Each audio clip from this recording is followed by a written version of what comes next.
going on, everybody? It is your boy Dylan Mathews and Symone. Jalen Mills is somebody that I get behind. I'm not even gonna cap on DeAndre Hopkins. He has the best hands in the league. Played through it, hobbling on back to the field. Right. I'm saying when you one of the best teams out there, you know the other team's division ain't got no choice but to try and get like you. You dig? So let's get right into the video. Let's go.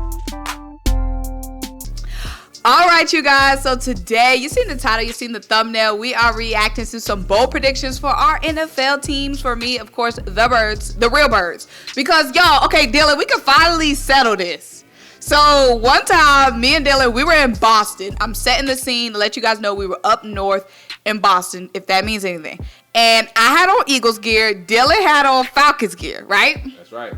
And somebody said, we were on the escalator, we were going down, somebody was going up, and they said, "Go Birds." Now, y'all, my sister, love her to death, but she's not as well connected in the NFL as me and Dylan are. She might see this video, love you. Whew. But my sister Sydney was like, I was like, they're talking about the Eagles. If they say "Go Birds," that's the Eagles, not the Falcons. And my sister was like, how do you know it's the Eagles and not the Falcons? They're both birds. So we agree. He was talking about. We agreed then. I thought it was a little controversy with you. I thought you were saying they might be talking about the Falcons. Nah, it was Go Birds is the Eagles. Everybody knows that. Well, I feel like I'm interviewing you. Because you are. So yeah, Go Birds is the Eagles. It's just funny because we're birds of a feather. We flock together. That way. But the Birds is definitely y'all the dirty birds. Yeah, we dirty birds. But Birds, period, it's just the Eagles. And plus, that's y'all saying, like, when people say "Go Birds," like, we know it's the Eagles. Well, I feel like so y'all, obviously I might set up a little janky, but I feel like I'm interviewing you. Right, how you doing? Thanks for having me. Anyways, we're going to be reacting to some bold predictions for our NFL teams. So let's start with... Shoulder shit. And if y'all can't tell by our clothing, we're about to go to the Braves game. If y'all can't tell. Nets, let's go! Okay, y'all. So starting, the Pro Football Focus put out bold predictions for every Philadelphia Eagles team. I said Philadelphia Eagles team. For every single Philadelphia Eagles team. All 32 of them. It's 32 Eagles out there. That's why we got confused when he said "Go Birds." For all the NFL teams. So first bold prediction for the Eagles. The Eagles win the NFC East. Okay, first of all, Pro Football Focus. That ain't bold. That's not a bold prediction. That's facts. Ooh. We will win the NFC East. That's not a bold take. That's just a regular take. We will win the East. So I don't really have much to say about that, but y'all put some respect. Us winning the NFC East is the bare minimum for us this season. We have a really good roster. We should be winning at least one playoff game, at least. But don't be surprised if y'all see us in the Super Bowl. Period. I'm tired of these analysts. I'm tired of these pages saying, oh, the Eagles have a chance to win the NFC East. A chance? That's the bare minimum for the Birds. A chance? That's a bold take. That's not a bold take. That's an expectation. Know the difference. Go to the Falcons. I'm surprised she didn't drop the mic. She got hot in this thing. So what's the first prediction for y'all? First one is Desmond Ridder is the starter by midseason. Now, depending on when they wrote this, I could see that. But going into the first preseason game, I think as long as Marcus Mariota stays healthy, I don't think he's going to be benched. I think Marcus Mariota will be good enough to be the starter, I should say, for the entire season. What I saw from Marcus Mariota was good in the first preseason game against the Lions. Now, the jury is still out a little bit on Marcus Mariota for me, just because we saw him run more than anything. He only threw 2 passes. Now, he was 2 for 2, but he only threw 2 passes. I want to see Marcus Mariota get some more work in the passing game. I know he can run. I've been knew that since Oregon. I want to see him drop back, do a nice 5-step, 3-step drop, read the defense, make a quick decision, and make a quick, accurate, on-time throw. I didn't see that enough in the first preseason game. Now, I think he can do that, but I need to see it. I haven't seen that yet. But from what I did see, I think Marcus Mariota can and will be the starter for the entirety of the season if he's healthy. I like it. So the next bold take for the Birds, period. Because low-key, us being the Birds and y'all being a subcategory of Birds really puts us in a superior... Subcategory? Yeah, y'all have to specifically say we're the dirty Birds. We're the Birds, period. So that kind of makes. That kind of is sunning y'all. We're the birds. Y'all are a category of birds. We are the birds. Let me know if y'all agree down below. It's all right. But moving on to the second bold prediction. Again, these bold predictions are Pro Football Focus's bold predictions. They predict that Miles Sanders makes the Pro Bowl. So they say Sanders recorded just 770 yards and didn't post a rushing touchdown in 2021, but he averaged 5.3 yards per carry. Now, we know what Miles Sanders can do. Miles Sanders fine. He be popping his G. We know that. But the only thing, I'm not saying Miles Sanders is definitely a Pro Bowl caliber running back, but in our system, Dylan, we have lately been very much running back by committee. And I think that that's the only thing that kind of holds Miles Sanders back is that we like to run a lot of running backs. We don't just have that one workhorse. And sadly for Miles Sanders, he doesn't have the makeup to be a workhorse because he is a smaller running back. Right. We have Kenneth Gainwell back there who we love. He's coming into his second season, and he is a pass catcher. He does a lot of versatile stuff for us. Your Indianapolis Colts of a Nyheim Hines, if you will. So, and then we haven't brought Jordan Howard back yet, but if one thing is always sure in this world, we're going to sign Jordan Howard at the buzzer. We love signing him, Dylan, at the buzzer, too. We be having that man thinking he going to go unemployed. Then we always sign him right before week 1. Anyway, we're very much running back by committee. Now, I'm not saying Miles Sanders can't be a Pro Bowler, but I think what's holding him back from getting those touches is that we're running back by committee. We have a 5 offensive line, and, we can do a lot back there. Plus, we have a quarterback who is run threat as well. So that is definitely a bold take because it is going to be hard for him to get those carries enough to be a Pro Bowler. All right, moving on to the second bold prediction from Pro Football Focus for the Atlanta Falcons. Atlanta's offense ranks in the top half this season. This is a bold take for me. Yeah, this is a bold take. That's the boldest take of the boldest take. The Falcons hammered the franchise reset button when they traded away Matt Ryan, and on paper, this team isn't in good shape at all. Kind of true. But the offense has the potential to be we're working our way up. But the offense has the potential to be a very surprising unit with playmakers in multiple positions as well as an athletic rushing threat at quarterback. The Falcons offense at a minimum is very difficult to match up with for opposing defenses. And I believe that. I appreciate you, Pro Football Focus, for not sleeping on what our offense could be. I mean, think about it. Kyle Pitts. Now, we do all have to realize that, again, we don't have Matt Ryan anymore. Matt Ryan was getting the ball out quickly. He was the reason Kyle Pitts was able to have 1,026 yards in his rookie season. He was part of the reason that, I won't put Cordell Patterson's statistics on him. That was all Cordell Patterson.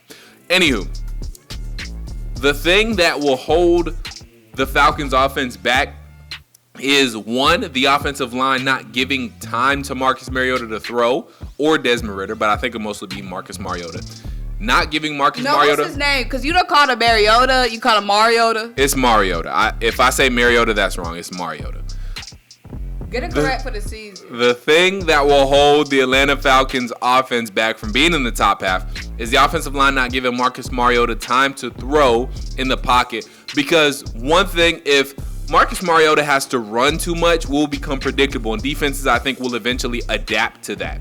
So that's why I'm like, the Falcons offensive line has to get it together. You got to get it together, O-line.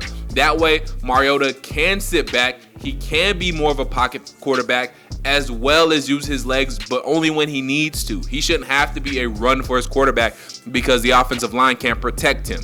But if Mariota has the ability to throw and run, and he kind of can choose between and, pick and choose his spots to run, then I think this offense can be dynamic. You think about Marcus Mariota, if he can throw the ball and run with his legs. You think about Kyle Pitts and what he can do. Drake London, even though he did get a little banged up in the first preseason game, he looked good on his one catch for 24 yards.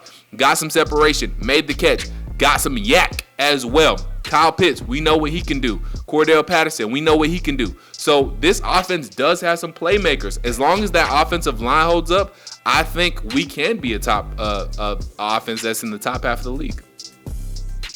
I know she mad at my long. No, I ain't mad. I just told you out.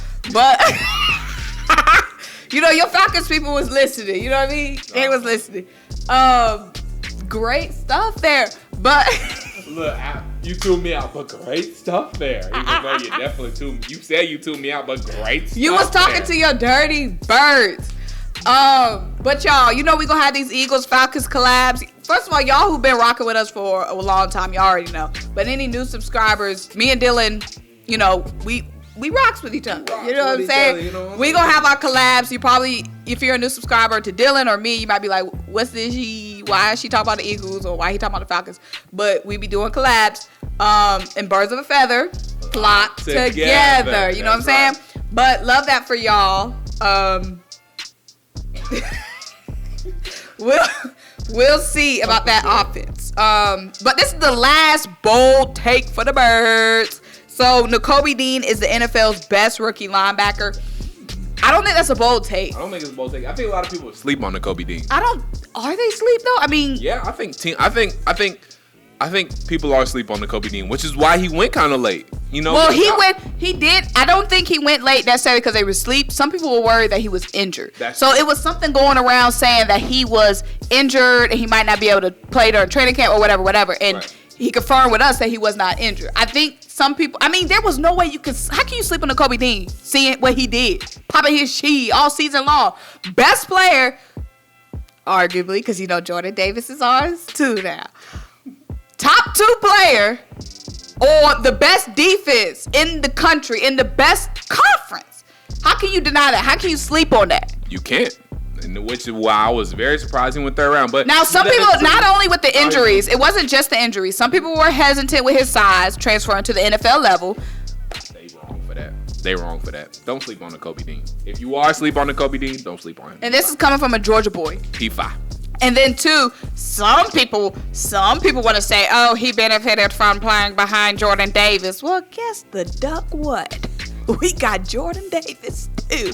So we'll never have to wonder what Nakobe Dean looks like without Jordan Davis because we got him too. The Eagles said, we do not care. We do not care. We got them both. Now, that's not really a bold take. Okay, who's the other like popping linebacker in the class? Devin Lloyd? Probably Devin Lloyd, yeah. I can't think of anybody else. But yeah, I can only think of maybe, Devin Lloyd.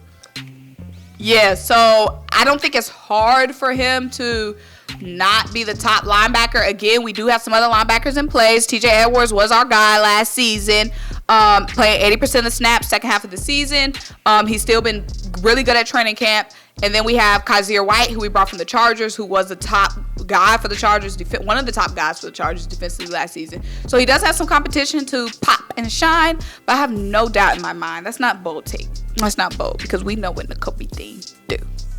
All right, last take here for the Atlanta Falcons. The defense will be one of the worst in the NFL. Oh, that ain't no bold take. That's easy. That is a bold take because I don't believe it. I don't think it's going to be true. I don't think we're going to be one of the worst. I think we'll be better this year. But Pro Football Focus says, as encouraging as the offense may be, the defense looks concerning. For years, Atlanta relied on Grady Jarrett and Deion Jones as its stars. And still relying on Grady and Deion in this very 2022. No, Deion Jones is not going to play for us this year, most likely. We're probably going to try. We're going to try and trade him. I just don't know if we'll be able to trade him. But we're trying to trade him. Anywho, Atlanta. Y'all got Jalen Reagor. We'd rather keep Deion. Don't nobody want Jalen Reagor. For a year. Y'all don't want Jalen Reagor. What if his cousin watching this or something? Sorry, Jalen Reagor's cousin. We don't want him. For years, Atlanta relied on Grady. For years, Atlanta relied on Grady Jarrett and Deion Jones as its. Goodness, get it together. See, you can't even get through this. I coughed, bro. You lying. Maybe I could have held off my cough. You wasn't interrupting. Interrupted or ad-libbing? You was ad-libbing, that's true. Let me not say interrupted, that's harsh. I apologize. For years, Atlanta relied on Grady Jarrett and Deion Jones as its stars. Jarrett, 67. Yes, I can. 67. I've been doing that. 67.6 PFF grade and 36 pressures last season were both his lowest marks since 2016. And he rushed the passer around 150 fewer times that year. Jones is coming off a 34.6 overall grade and just doesn't look the same player as early in his career. I think that was a little bit of typo there. Anywho, first of all, we're not going to play with Deion Jones this year, like I just said.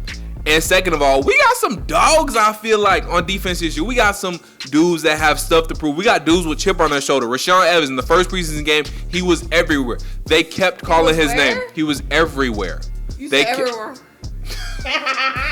They kept calling his name in that first preseason game. He was making all the tackles early on. That first series, he was everywhere for the Atlanta Falcons defense. We know what Grady Jarrett does. We know how he gets down. The problem with Grady Jarrett is he needs help around him. So we need Taquan Graham to step up. We need Marlon Davidson to step up and be healthy and actually be on the field. We need guys around Grady Jarrett to step up, because the thing is, the teams like the Detroit Lions and all the other 31 teams in the NFL double and triple team Grady Jarrett because they know they don't have to worry about anybody else getting to. The thing is with Grady Jarrett is that teams like the Detroit Lions double and triple team him because they know there aren't any other threats on the edge to get to the quarterback. So that's really the problem, and that's what we have to improve on this year for the Atlanta Falcons defense. And if we do that, trust me, we will be at least a top half defense. We will at least be a top 15 defense this year. If Arnold Ebiketie, top 15.